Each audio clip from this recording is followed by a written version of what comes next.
श्री राम जय जय श्री राम।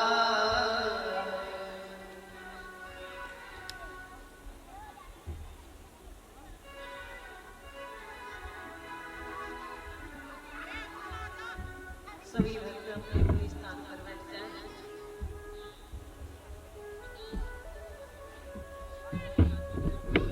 और ये मंच से ना थोड़ा दूरी बना के बैठा करें। मंच में एकदम से घुस के नहीं बैठना। अब इतने से आगे कोई नहीं बैठ पाए, अब कोई आए तो पीछे बैठा।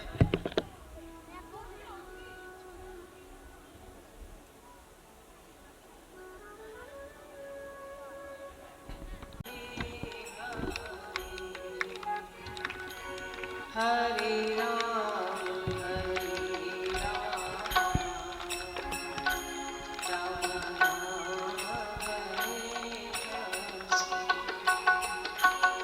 हरे कृष्ण कृष्ण कृष्ण हरे हरे हरे राम राम राम हरे हरे हरे कृष्ण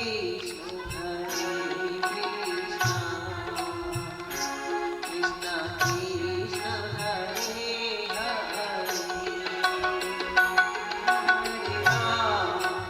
हरे राम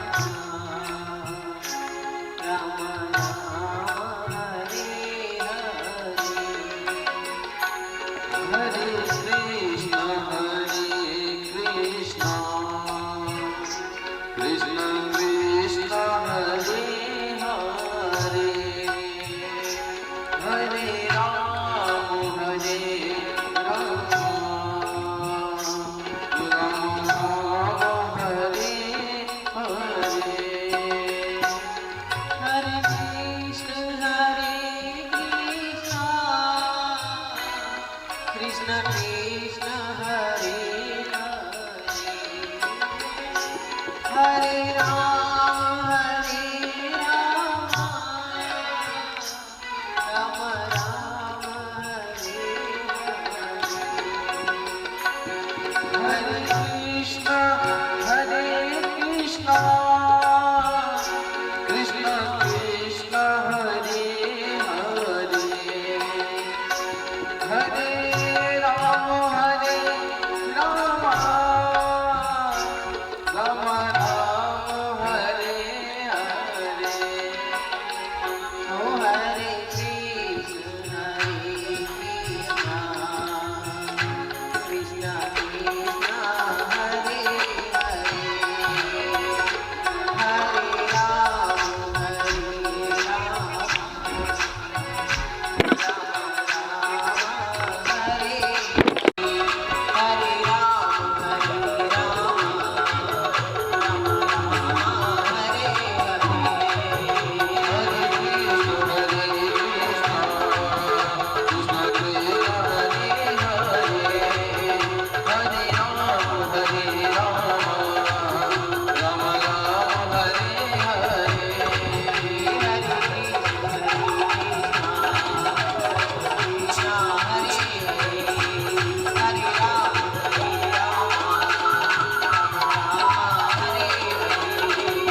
बोलिए दूधाधारी बाबा की जय, बोलिए रामहरि जी महाराज की जय, सभी संत समाज की जय, सभी भक्त समाज की जय, जय जय श्री राम।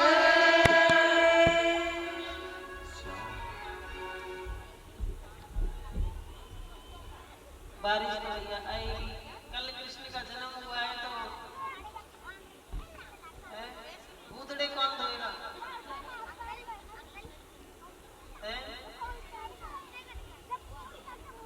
धो दिए,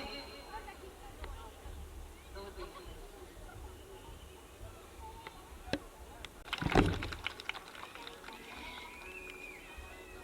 परम मंगल में परात्पर अखिलेश्वर कारण करुणा वरुणा लेवंती वंशा कल्पतरु तड़िन धुप पीतंबर धारी बाल कृष्ण लाल की साक्षात मां मूर्ति श्रीमद् भागवत महापुराण श्री सुखदेव जी महाराज यहाँ राजा परीक्षित जी को लक्ष्य करके संपूर्ण जगत को श्रीमद् जी का रसपान करा रहे हैं।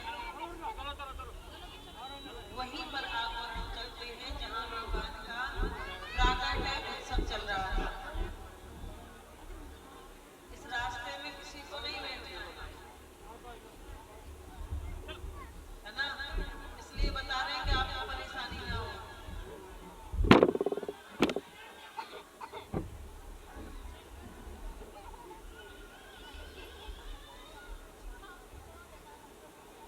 तो प्रभु का प्राकट्य हुआ, मेरे प्रभु जब जेल में प्रकट होकर के आए तो सभी जो ताले थे वो खुल गए, हथकड़ियां बेड़ियां खुल गई और सभी शत्रु सो गए। वसुदेव जी महाराज भगवान को एक पात्र में बिठा करके रख करके और गोकुल के लिए लेके चले। यमुना मैया ने बड़ा सुंदर स्वागत किया, चरण स्पर्श किए, अपने जीवन को धन्य बनाया। भगवान और आगे चले तो जब आगे जा करके गोकुल में भगवान को छोड़कर वहां से योग माया तो कन्या को लेकर के वसुदेव जी महाराज वापस आए। जेल में जैसे ही प्रवेश किया सभी अपने आप ताले बंद हो गए, हथकड़ियां बेड़ियां लग गई, सभी शत्रु जा गए। कहने का भाव क्या है कि जीव जब भगवान का आश्रय लेता है, भगवान का श्रेय लेता है, भगवान की शरण लेता है तो सभी शत्रु समाप्त हो जाते हैं। जा पर कृपा राम की हुई, बा पर कृपा करे सब। जीव जब भगवान का श्रेय लेता है, शरण लेता है तो सभी शत्रु समाप्त हो जाते हैं, सभी बंधन खुल जाते हैं, सभी हथकड़ियां बेड़ियां खुल जाती हैं। और वही जीव जब माया का श्रेय लेता है तो हजारों शत्रु खड़े हो जाते हैं, दुनिया भर के बंधन लग जाते हैं और दुनिया भर के रास्ते बंद हो जाते हैं।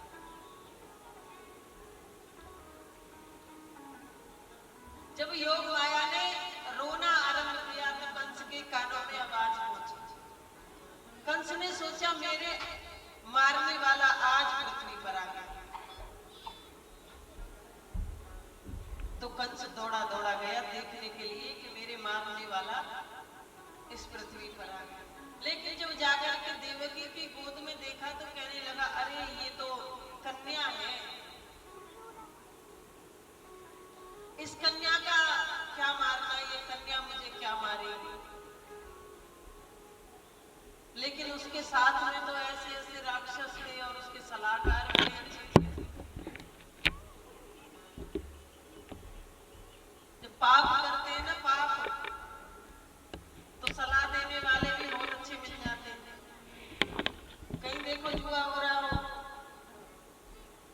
तो जो साथ बैठे होंगे ना, आप एक बाजी खेल लिए, फिर आप कहेंगे अब घर को जाना है, बोले एक बाजी और खेलते हैं। कहीं मदरा पान हो रही हो, थोड़ी थोड़ी पी ली, दो दो चार चार गिलास, बोले बहुत हो गई, नहीं नहीं एक और ले, ऐसे घी पिला रहे हो जबरदस्ती। तुझे हमारी कसम, तुझे उसकी कसम, तुझे फलाने की कसम, एक और।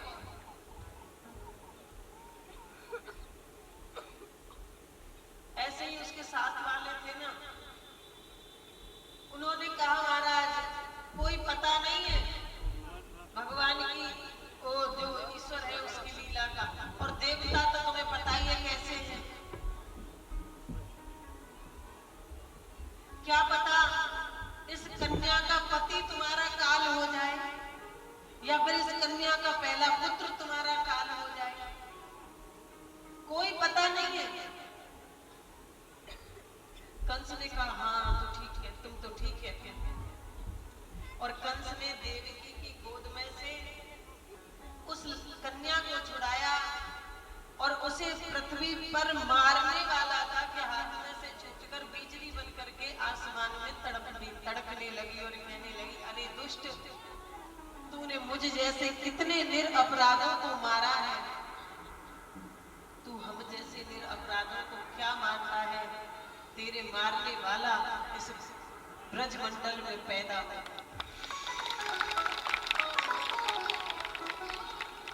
हाथ जोड़कर कहने लगा, ये तो बताती जाओ देवी कौन सी जगह हुआ है और कैसा है।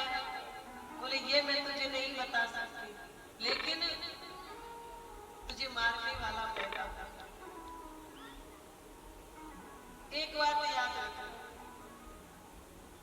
कि काल को, मृत्यु को तो वैसे ही बदनाम करते हैं,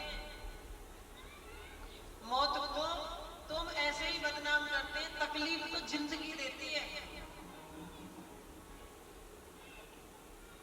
और उस सत्य से हम हमेशा पूरे जीवन भर भाजते रहते हैं, उस सत्य से जो सत्य हमारे जन्म के साथ ही हमारे साथ पैदा हो जाता है।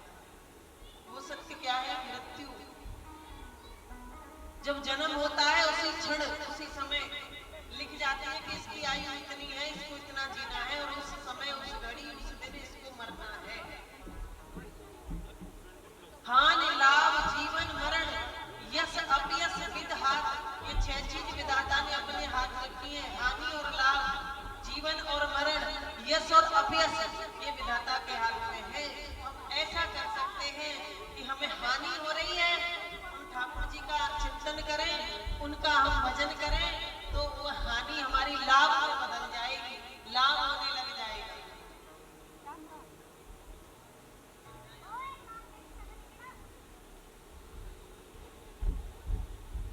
अपयश हो रहा है तो भगवान को याद करें तो वो यश में बदल जाएगा, लेकिन ऐसा नहीं हो सकता कि भगवान को याद करने से मृत्यु जो है वो अमरता में बदल जाए। मृत्यु नहीं बदल सकती,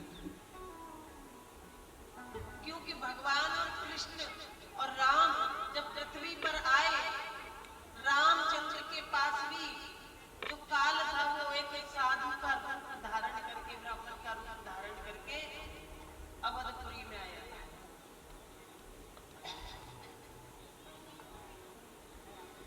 और भगवान से ये कहा कि प्रभु आपने ये देह धारण की थी, इस देह की वैलिडिटी खत्म हो गई है,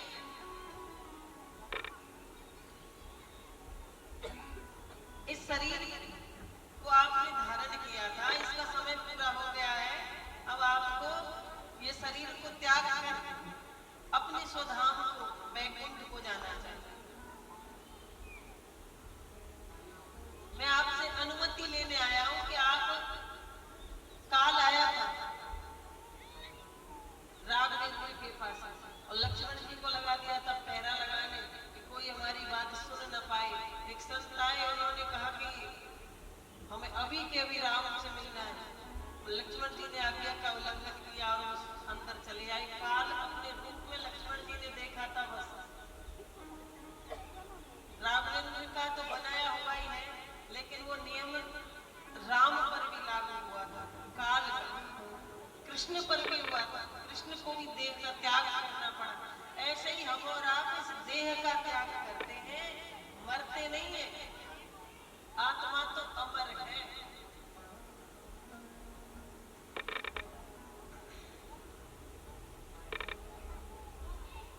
शरीर को त्याग देते हैं तो हम कहते हैं मर गया,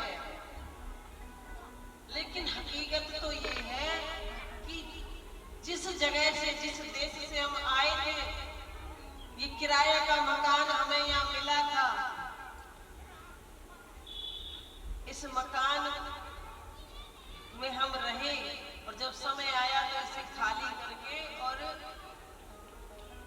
अपने देश, अपने मालिक के पास जा रहे हैं, तो उसमें रोना काहे बात है? जिसको जितने दिन के लिए मकान मिला है वो उतने दिन ही रहेगा। ऐसे समझ लो कि एक ट्रेन चल रही है, उसमें कितनी सवारी बैठी और जिसका स्टेशन आ गया उसे उतरना पड़ेगा। ऐसे ही जिसका स्टेशन आता जाता है वो उतरता जाता है और जिसका स्टेशन नहीं आता वो चलता जाता है। तो ये जीवन का चक्र भी ऐसा ही है, जिसका जीवन लीला समाप्त हो जाती है, स्टेशन आ जाता है, वो उतर जाता है।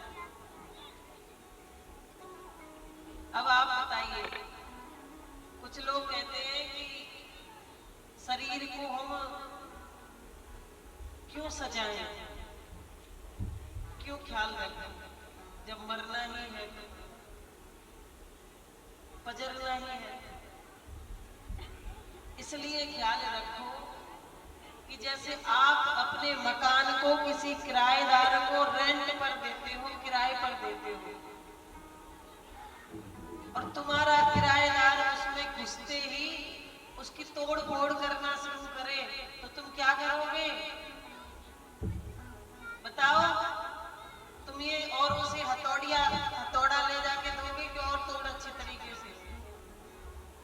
क्या करोगे? भैया हमने तेरा किराया ले लिया, तो हमारा मकान खाली कर दे, कहोगे कि नहीं? ऐसे ही ईश्वर हमें इस मकान को देते हैं, शरीर रूपी मकान। अगर हम इसकी स्वच्छता नहीं रखते, स्वच्छ नहीं रखते, इसको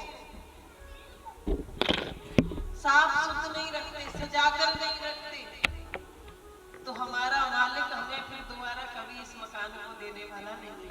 अच्छे साबुन से नहाओ, अच्छे अच्छे तेल क्रीम लगाओ तो साफ हो गए, ऐसा नहीं है।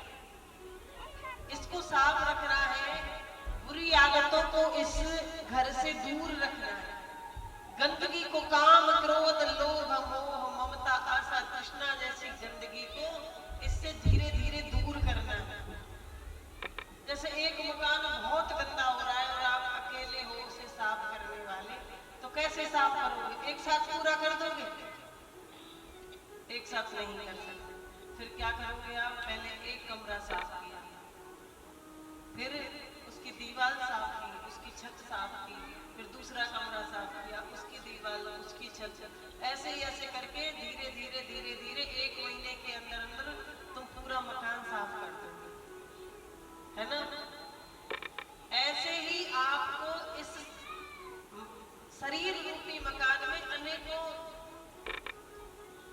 अनेकों दुर्गंध रसी हुई है, अनेकों गंदगी से मैला हुआ है, संसार की गंदगी से मैला हुआ पड़ा है।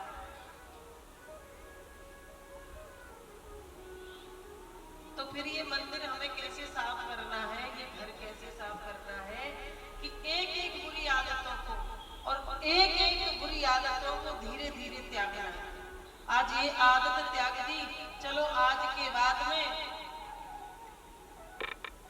किसी से झूठ नहीं बोलेंगे। धीरे धीरे धीरे धीरे, आदत तो एक साथ नहीं छूट सकती, जो आदत लग गई ना वो नहीं छूट सकती, चाहे वो पाप करने की हो चाहे पुण्य करने की हो। आप 7-8 दिन तक रोज सुबह सुबह नहाके और मंदिर जाया करना, सिर्फ 7-8 दिन तक। और जब 7-8 दिन हो जाए तो अगले दिन आपको क्या करना है? बिना ही नहाए जग के और कुल्ला करके और खाना खा लेना, फिर देखना पूरे दिन आपको कैसा लगता है। बहुत बेकार लगेगा, ऐसा लगेगा खाना इधर ही रखा है, नीचे ही नहीं गया, लगेगा पच ही नहीं रहा है, खाना पेट में ही रखा है, और फिर शाम तक भूख नहीं लगेगी, दूसरे दिन भी स्वास्थ्य और मन ठीक नहीं रहेगा जब तक तुम नहा के मंदिर नहीं जाया हो, क्योंकि शरीर को आदत पड़ गई। तो ऐसे ही हमें इस भगवान के बनाए हुए मंदिर को बुरी आदतों से साफ रखना है, बुरी आदतों से साफ करना है, धीरे धीरे धीरे धीरे हर बुरी आदत को दूर फेंकना है, और दूर फेंकते फेंकते एक दिन हमारा मंदिर इतना सुंदर हो जाएगा, इतना पावन हो जाएगा। श्री हरि कहेंगे कि मुझे अपने मंदिर में बिठा ले, आपसे आज्ञा मांगेंगे कि मुझे अपने मंदिर में बिठा ले। आप कहेंगे अभी और थोड़ा साफ कर लो, बोले नहीं अब तेरा मंदिर साफ है, मुझे आने की अनुमति दे। आपके हृदय में भगवान स्वयं बस जाएंगे।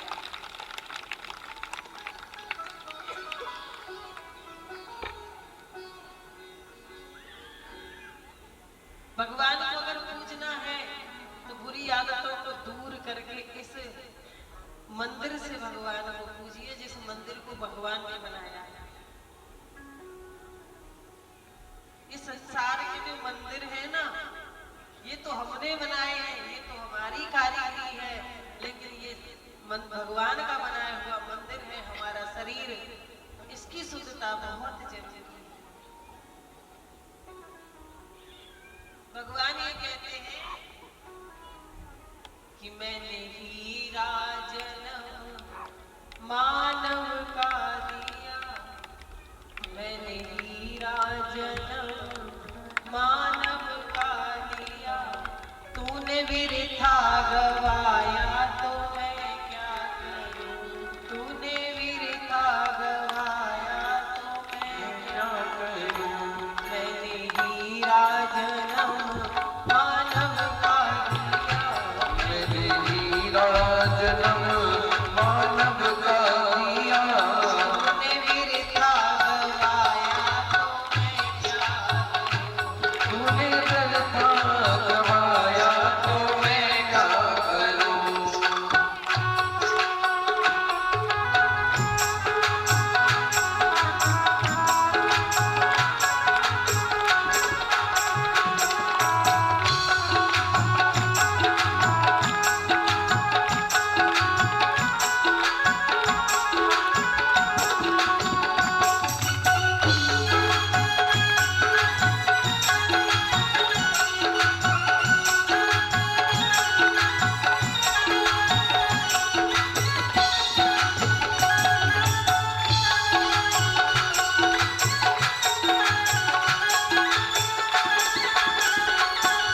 भगवान ये कहते हैं मैंने तुझे कितना सुंदर रचना में रचाया, पता है? मैंने आंखों की जोड़ी सलामत गई, मैंने आँखों की ज्योति सलामत करी, मैंने आंखों की जोड़ी सलामत गई, मैंने आँखों की ज्योति सलामत करी, तूने दर्शन न किए तो मैं क्या करूं, तूने दर्शन न किए तो मैं क्या करूं। मैंने हीरा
देखो भगवान क्या कह रहे हैं आपसे।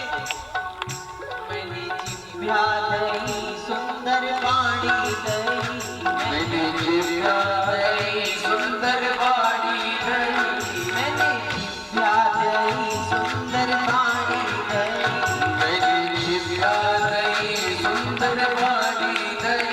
तूने भजन न किया तो मैं क्या करूं, तूने भजन न किया तो मैं क्या करूं, तूने कीर्तन न किया तो मैं क्या करूं, तूने कीर्तन न किया तो मैं क्या करूं। मैंने हीरा जन्म मानव का दिया, मैंने हीरा जन्म मानव का दिया, तूने मेरा गवाया तो मैं क्या करूं, तूने मेरा गवाया तो मैं क्या करूं। ताली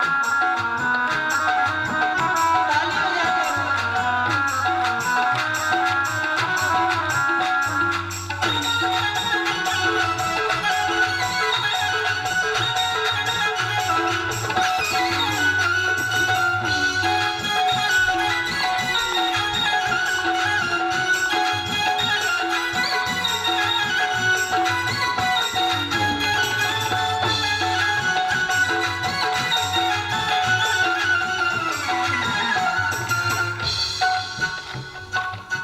अब देखो भगवान क्या कह रहे हैं।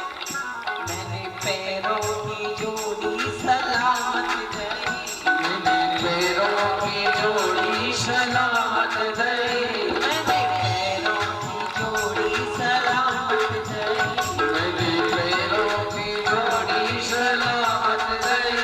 परिक्रमा न कीनी तो मैं क्या करूं, परिक्रमा न कीनी तो मैं क्या करूं, न नाचे तो मैं क्या करूं, नाचे नाचे तो मैं क्या करूं, तुम कीर्तन में न नाचे तो मैं क्या करूं, तुम भवन में नाचे तो मैं क्या करूं। मैंने हीरा जन्म मानव का दिया, मैंने हीरा जन्म मानव का दिया, तूने मेरा गवाया तो मैं क्या करूं, तूने मेरा गवाया तो मैं क्या करूं, तूने मेरा गवाया तो मैं क्या करूं, तूने मेरा गवाया तो मैं क्या करूं, तूने मेरा गवाया तो मैं क्या करूं, तूने मेरा गवाया तो मैं क्या करूं, तूने मेरा गवाया तो मैं क्या करूं, तूने मेरा गवाया तो मैं क्या करूं। तूने लिखा गवाया तो तूने मिट्टी में मिलाया तो मैं क्या करूं। भगवान ये कहते हैं, मैंने तुझे इतना सुंदर व्यवस्था बना के दी, आंखों की जोड़ी सलामत दी कि तू दर्शन कर, लेकिन नहीं किया। कानों की जोड़ी सलामत दी कि तू भागवत सुन, गीता सुन, सत्संग सुन, नहीं सुना। जिभ्या दी सुंदर, रसना नहीं। रसना कहते हैं जीव को, और कितनी सुंदर वाणी दी है ना। किसी की आवाज में बेस ज्यादा दे दिया, किसी की में इको ज्यादा दे दी, सबकी अलग अलग सिस्टम बना के दी। लेकिन कोई भी अपनी आवाज का सदुपयोग नहीं कर रहा, जिभ्या का सदुपयोग नहीं करता। क्या करते हैं, संसार की बातें 2 घंटे करवा लो। माताओं की मैंने एक बात देखी है।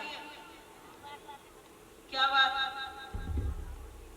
कि संसार की बात चल रही हो ना, तो मन भर बोझ सिर पे रख के भी 2 घंटे बतलाती रहेंगी खड़ी होकर रास्ते, है ना। बतलाती हो कि नहीं। और कहीं सत्संग चल रहा हो, कहीं सत्संग चल रहा हो, तो वहां देखो 1 घंटा अगर हरी कथा चल गई तो चेहरे पे ऐसे समझ लो स्विच ऑफ हो गया, वो बिल्कुल बैटरी लो। ये सोचते हैं भजन तो कौन ही गा रही, बहुत देर हो गई, थोड़ी ताली वाली बज जाए, थोड़ा अच्छा लगे। और तुम तो फिर भी अच्छी हो, कम से कम ताली तो बजा लेते हो। इधर बैठे देखो मिट्टी के बने हुए धोंदा, जाते हैं। और देखो बड़े हंस रहे थे बहुत देर से कि दीदी लेडीजों को बड़ा खींचती है, लेकिन अब की बारी उनकी बारी आ गई तो चेहरे पर 12 बज गए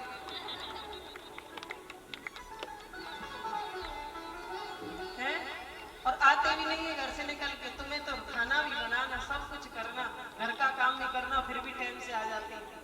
आप लोग क्या करते हो? कौन सी रोटी बनाते हो कि बर्तन धुलते हो घर पर? हैं? रोटी बनावे जी?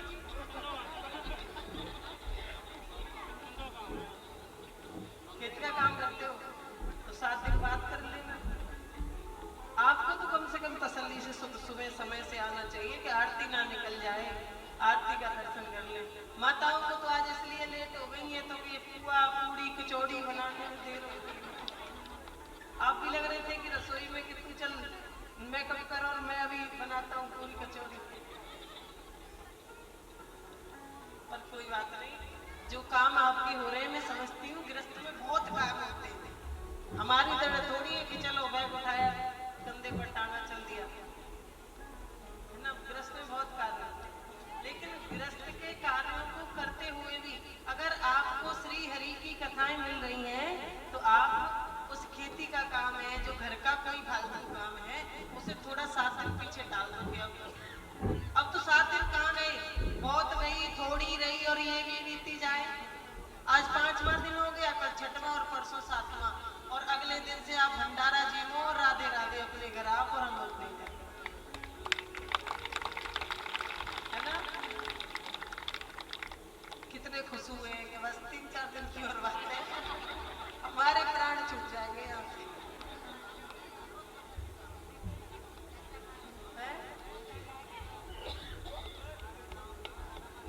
आइए कथा में इधर नंद बाबा के यहाँ पर नंद बाबा की 2 बहनें थी जिनका नाम था नंदा और सुनंदा। उन्होंने देखा कि आज नंद रानी जग के नहीं आई, उठी नहीं, पड़ी है अभी, तो इतना लेट तक तो नहीं पड़ी रहती थी। एक बात सुनो, ननद जो होती है ना, ननद समझते हो? ननद कौन कौन समझे? सब समझती होगी क्योंकि ननदों से सब परेशान है। पता है क्यों? क्योंकि भैया भाभी से बोलती है कि हमें 2 लाख रुपए डालना हमारे यहाँ बात में, 5 लाख डालना, और अगर भैया ने मना कर दिया हमारे पास है नहीं तो पापा जी के 4 किले हैं और 2 किले हमें भी दे, है ना।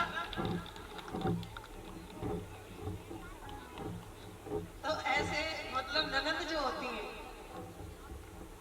हाँ ननद जो होती हैं,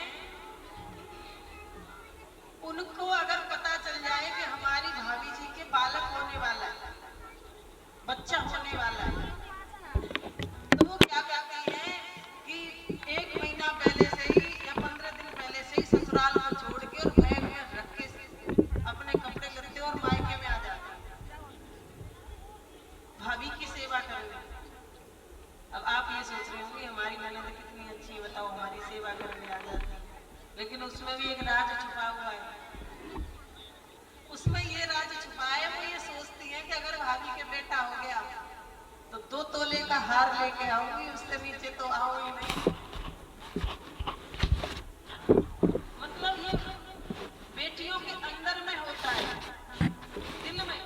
ससुराल वाले कितने भी पैसे वाले हों, मायके वालों से 4 गुने ज्यादा पैसे वाले ससुराल वाले हों, और हर पिता जब विवाह करता है ना बेटी का तो अपने से ऊंचा ही घर देखता है और खूब धूमधाम से शादी करता है।